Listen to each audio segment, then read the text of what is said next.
Chrétien Télévision.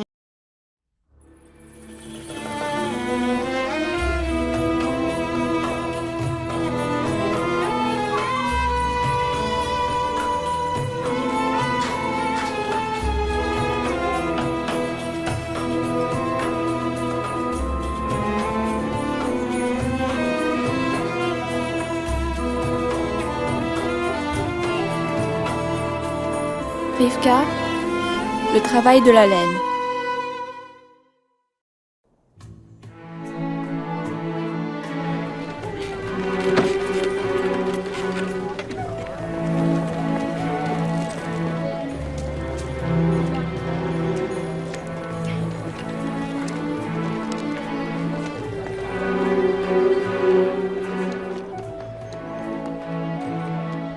J'ai jamais pris plus que ce que les romans demandaient à quiconque n'ayant pas les moyens.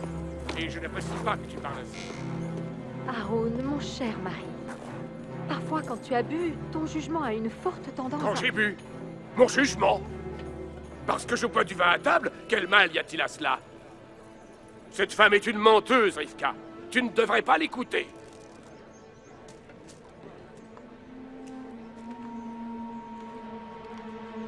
Non, attends.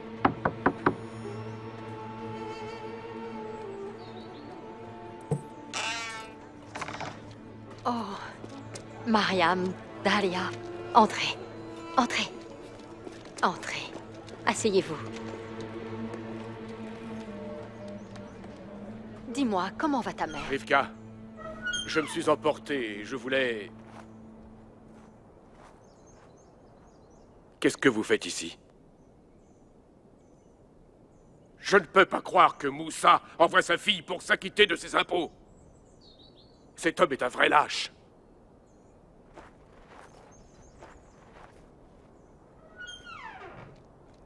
Oh, ma chérie, je suis désolée. Je ne sais pas quoi dire. Mon mari n'est pas lui-même aujourd'hui. Ce n'est rien. Je t'apporte des dates que mère veut t'offrir. En remerciement de ce que tu as fait pour elle. Je suis très touchée. Merci. Maintenant, venez. J'aimerais aller voir ta mère et ta sœur, et j'ai besoin d'air frais.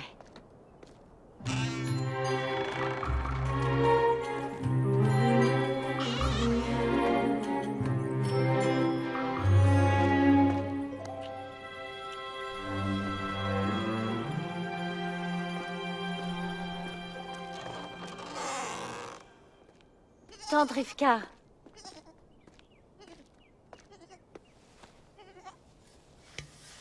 Bienvenue. Comment vas-tu? Bien.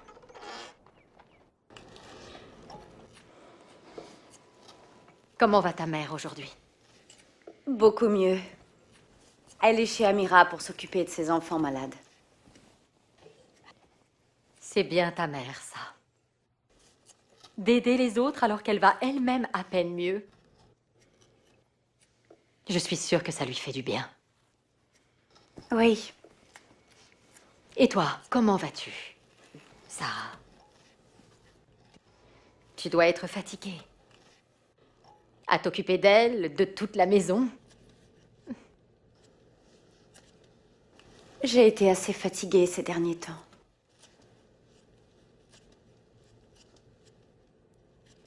Je suis enceinte. Encore.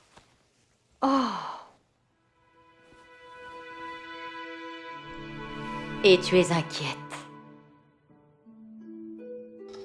Tu as peur de faire une autre fausse couche? Ayoub et moi pensons quitter la Judée. Nous voudrions aller à Antioche où ses parents habitent. Bien. Mais comment voyager si je suis enceinte? Et pourtant, je trouve qu'attendre serait tellement... inutile. Mais pourquoi? Parce que je perdrais certainement ce bébé.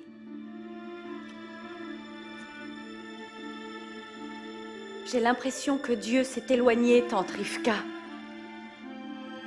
Je ne sais même plus comment faire pour prier.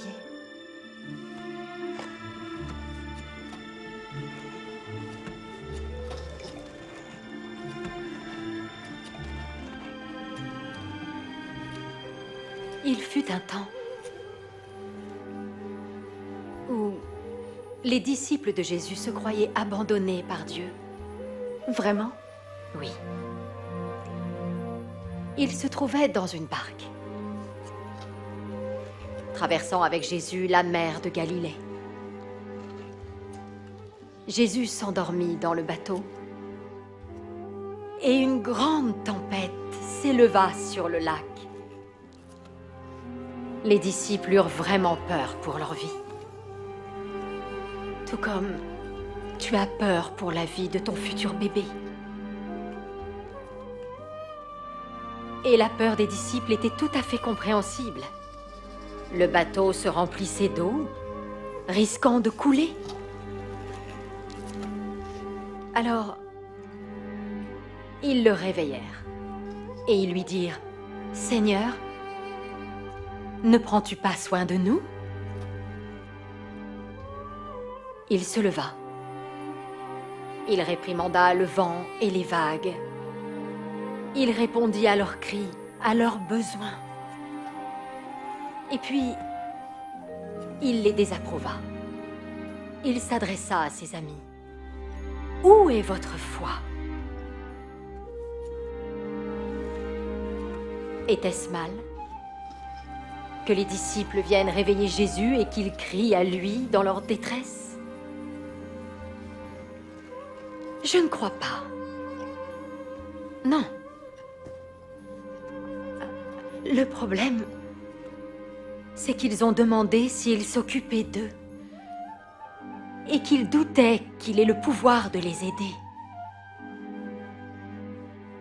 Pourtant, il prenait soin d'eux et avait le pouvoir de les aider. Comme il le fait pour toi et moi.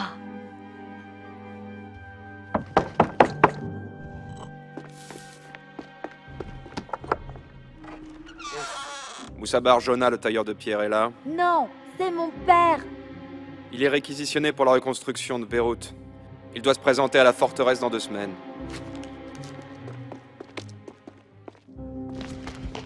Père doit aller à Beyrouth.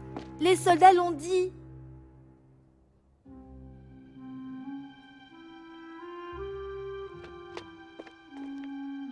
Je dois montrer ça à Père. Viens, Nourri.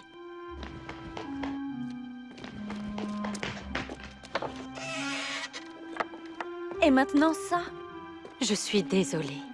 Ils ont appelé Naoum, notre voisin, il y a 1 an, et il est mort dans un accident. Les temps sont difficiles.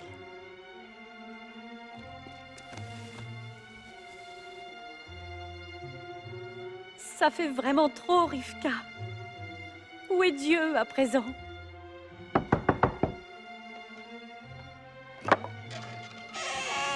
Tante Noura, entre.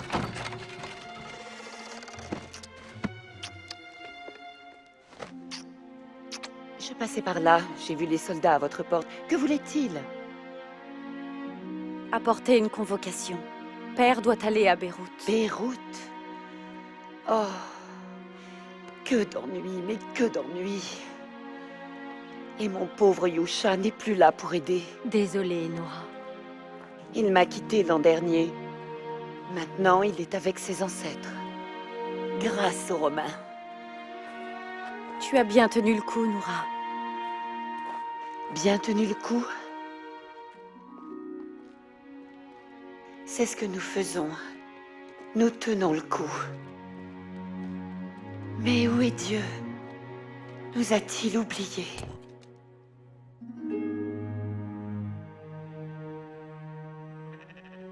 Viens, c'est par là, Nourri. Allez.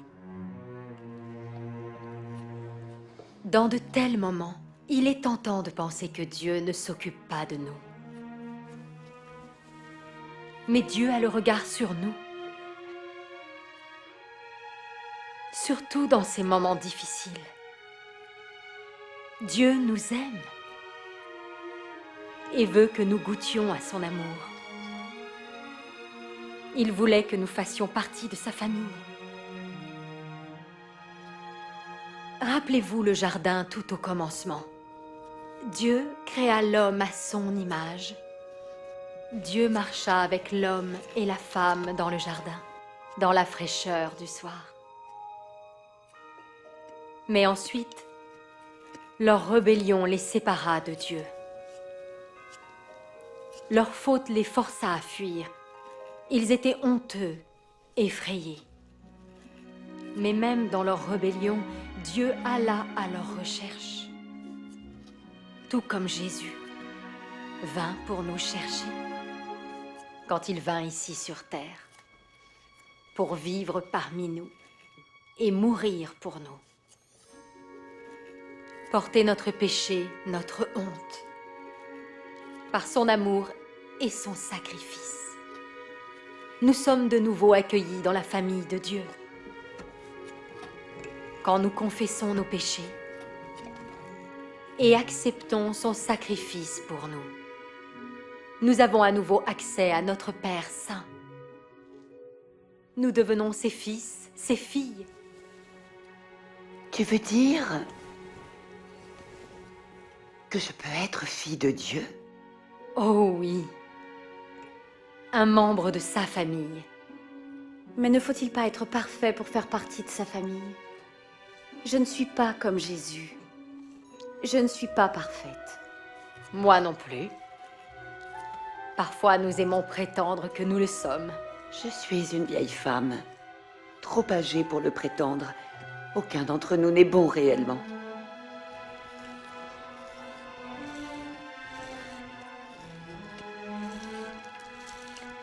Comme cette laine? Sarah, que vois-tu? Une laine sale, avec des cailloux et des petits bouts de bois. Très sale. La mienne l'est davantage. Mes moutons se salissent plus, juste pour m'embêter. Ils savent que je suis une vieille femme qui n'a plus de mari. Je suis sûre que ce n'est pas vrai, Noah. Mais Sarah,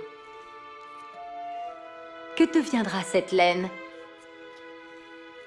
Qu'as-tu prévu d'en faire? Je pensais en faire un tapis pour Ayoub et moi pour notre nouvelle maison à Antioche. Est-ce qu'il sera beau? Oh oui, j'ai de la teinture de noisettes et d'insectes. Donc, tu vois, cette laine telle qu'elle est maintenant, sale. Mais dans ton esprit, tu peux aussi la voir telle qu'elle sera une fois lavée, cardée et brossée et transformée en tapis. Oui, c'est pareil avec Dieu.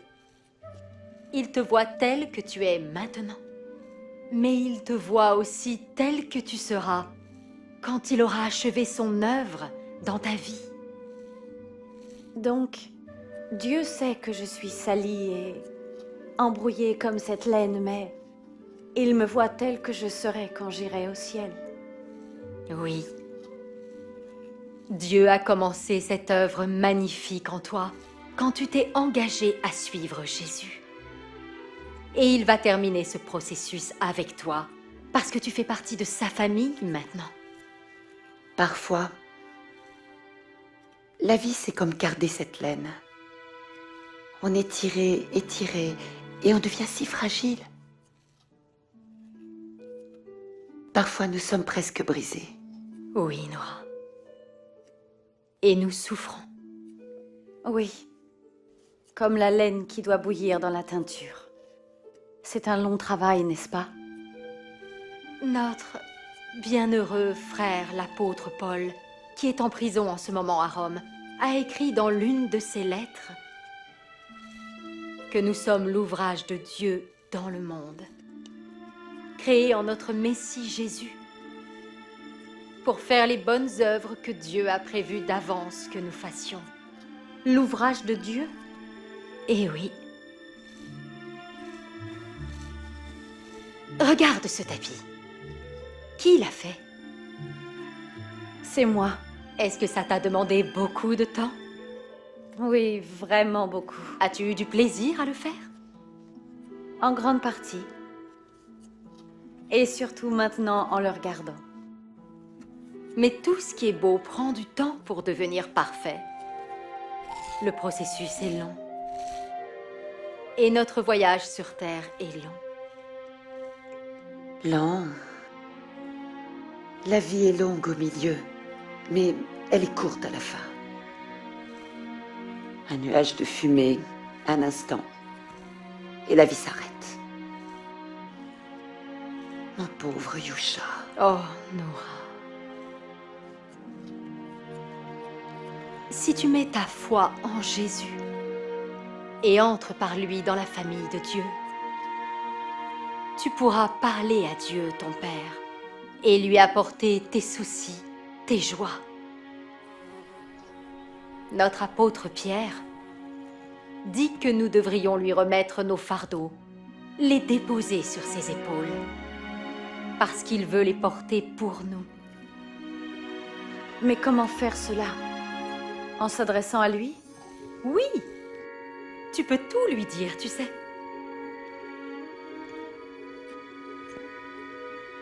Tu nous montres un Dieu si proche?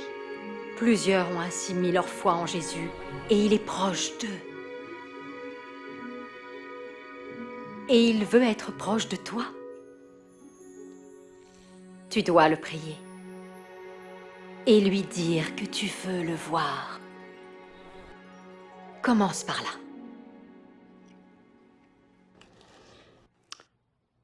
Je pense que je vais réfléchir à ce que tu viens de me dire.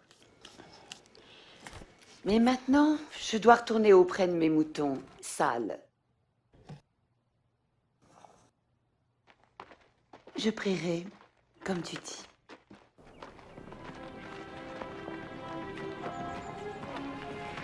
Père, Mon enfant.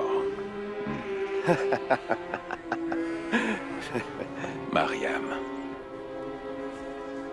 ça vient des soldats romains.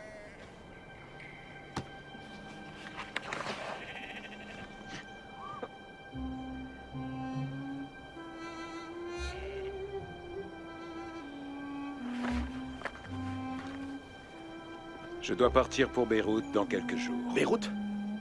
Ils ont besoin de moi pour reconstruire la ville. C'est Agrippa.